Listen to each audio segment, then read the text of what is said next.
Sure thing. So IG is a financial trading and derivatives company which is based out of London. We have a huge development center here in Bangalore. So we have been coming to GIDS for the last 2 years now. Our major aim being branding and also definitely attracting the right talent. And since we are into the IT side, this is actually one of the best events to come where you can meet most of our IT talent in one go, right? So been here for a long time now. It's actually kind of mixed if you ask me, because our area of hiring is very niche. So we do kind of come across a few of them, but most importantly, they actually help spread the word out, saying that we have a company who does this high-end development, which is here happening in Bangalore.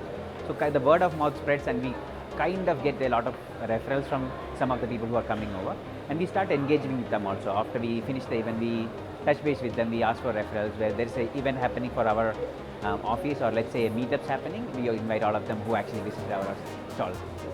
One is the best branding that we are seeing, right? So if you look at Bangalore as a market, we don't have any other events which are here which attract that many IT folks in one platform, and that too over a period of like short period of 4 days time, right? So it has been a great platform for us in that way, in terms of getting the maximum branding out there. Especially the logo recognition is very important for us, because we are actually, compared to huge giants like other companies which are working here, like Infosys or a Accenture, we are a very small entity who is doing very high-end work. So for us, we need great talent, which can be attracted only when you actually kind of have a huge set of people visiting us.